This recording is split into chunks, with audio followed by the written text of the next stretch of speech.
Cancer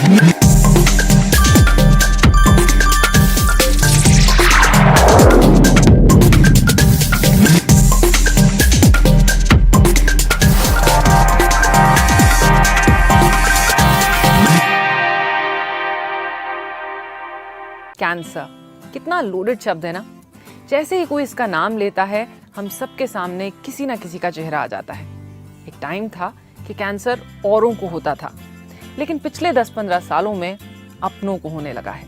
लेकिन treatment का खर्च अब भी बहुत लोगों की पहुंच के बाहर है।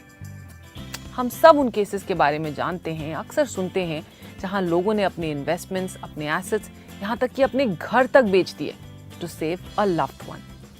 अब कैंसर ना होने की टिप तो मेरे पास नहीं है, लेकिन कैंसर से रिलेटेड फाइनेंशियल ट्रॉमा को अवॉइड करने की टिप जरूर है। हाय, आई एम वानी और इंश्योरेंस के बारे में मैं बहुत ही पैशनेट हूँ। क्यों? क्योंकि ये एक ऐसा एरिया है जो जितना इम्पोर्टेंट है उतना ही मिसअंडरस्टूड भी है। LIC और मैं इस वेब सीरीज के माध्यम से इंश्योरेंस के बारे में कुछ कंफ्यूजन्स दूर करना चाहते हैं। शुरू करें? तो आज की हमारी टिप है कैंसर सर्वाइवल पे, फाइनेंशियली ऑफ कोर्स। सबसे इंपॉर्टेंट चीज जो हमें ध्यान में रखनी है वो है कि हमारे पास बहुत ही लिमिटेड कंट्रोल है इस सिचुएशन में। हम अपनी हेल्थ का अच्छा ध्यान रख सकते हैं, रिस्क फैक्टर्स से दूर रह सकते हैं, लेकिन इसकी कोई गारंटी नहीं कि ये सारे प्रिकॉशंस लेने के बाद भी हम 100% सेफ रहेंगे। हम अपने चांसेस कम जरूर कर सकते हैं, but we can not bring these to zero. आजकल कितनी रिसर्च ऐसी है जो रोजमर्रा की चीजों को कैंसर से लिंक करती हैं, जैसे कि माइक्रोवेव्स, प्लास्टिक बॉटल्स वगैरह वगैरह वगैरह। हमें लगता है कि केवल स्मोकिंग और तंबाकू जैसी जानलेवा आदतों से दूर रहें तो हम कैंसर से भी दूर हैं, मगर अफसोस कि अब ऐसा नहीं है। सो इट्स एक्सट्रीमली इम्पोर्टेंट कि हम रेगुलर मेडिकल चेकअप्स कराएं।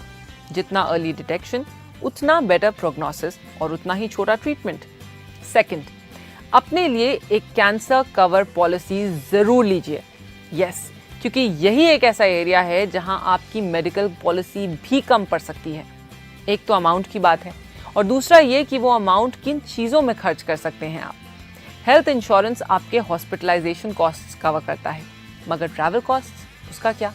प्री हॉस्पिटलाइजेशन ट्रीटमेंट्स जैसे कीमोथेरेपी, क्योंकि कैंसर का इलाज अलग है, इसकी ज़रूरतें भी अलग होती हैं, और इसीलिए LIC ने कैंसर कवर प्लान को कुछ हटके बनाया है। कैंसर पेशेंट्स की पहली जरूरत कैश इन हैंड, ट्रीटमेंट के लिए ही नहीं, मगर ट्रीटमेंट से रिलेटेड हर छोटे बड़े खर्च के लिए। कई बार हम जिस शहर में होते हैं उस शहर में स्पेशलाइज्ड कैंसर हॉस्पिटल्स होते ही नहीं। कितनी फैमिलीज ऐसी हैं जिनको शहर बदलने पड़ते हैं, क्योंकि अक्सर कैंसर का ट्रीटमेंट 1-2 साल तक चलता है। कैंसर पॉलिसीज में आपको अपने कवर का 100% पे आउट मिल जाता है अगर डायग्नोसिस मेजर स्टेज की हो। साथ में कवर का 1% हर महीने। अगर आपका कवर 50 लाख का है तो हर महीने आपको 50,000 मंथली इनकम अगले 10 सालों के लिए। कैंसर के साथ लड़ने के लिए पूरी स्ट्रेंथ चाहिए होती है, और इस समय नौकरी या बिजनेस होल्ड पे जाता ही है। तो ये जो एक्स्ट्रा मंथली इनकम आ रही है वो आपके स्ट्रेस को मैनेज करने में बहुत काम आती है। अगर पेशेंट नहीं रिकवर करते तो उनकी फैमिली को ये मंथली इनकम मिलती है जब तक 10 साल नहीं बीतते।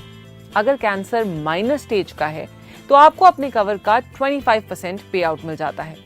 सो अगर आपके कवर 20 लाख के हैं तो 5 लाख पे आउट, और बाकी अगर कैंसर मेजर स्टेज तक जाता है तब। और ये सब आपके हर महीने के चाय कॉफी के खर्च से भी कम दाम में। जानते हैं, साल के 3,000 रुपए भी नहीं लगते 25 लाख के कवर के लिए, किसी 30 साल के इंसान के लिए, यानी हर महीने के 250 रुपए से भी कम। कैंसर कवर फैमिली के किसी बुजुर्ग की तरह ही है, समय आने पर पीछे नहीं हटता, और वो सब करते हैं जिनकी जरूरत है, बिना किसी कहासुनी के।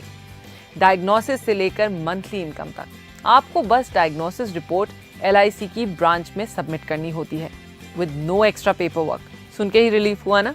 इमेजिन कीजिए कि लाइफ के उस टाइम पे जब सारा फोकस रिकवरी पे रखना हो, ऐसा एक्चुअली हो पाए। आधी लड़ाई तो आप वहीं जीत जाते हैं जब पैसे का स्ट्रेस नहीं होता। ना किसी और पे डिपेंड रहने की ज़रूरत, ना जिंदगी भर की मेहनत के बनाए हुए एसेट्स को तोड़ने की ज़रूरत। तो सोचिए और अपनी फैमिली से इस बारे में बात कीजिए। ये बातें अनकंफर्टेबल ज़रूर हैं, मगर ज़रूरी भी हैं। और फिर अपने LIC एजेंट से कैंसर कवर पॉलिसी की जानकारी भी लीजिए। इस हफ्ते आपके 2 मिनटों के लिए बहुत शुक्रिया, मेरी और LIC की ओर से। हमारा show life insurance made easy आपके लिए हर हफ्ते हाजिर है। तो अगले हफ्ते हम 2 मिनट में बात करेंगे क्रिटिकल इलनेस पर।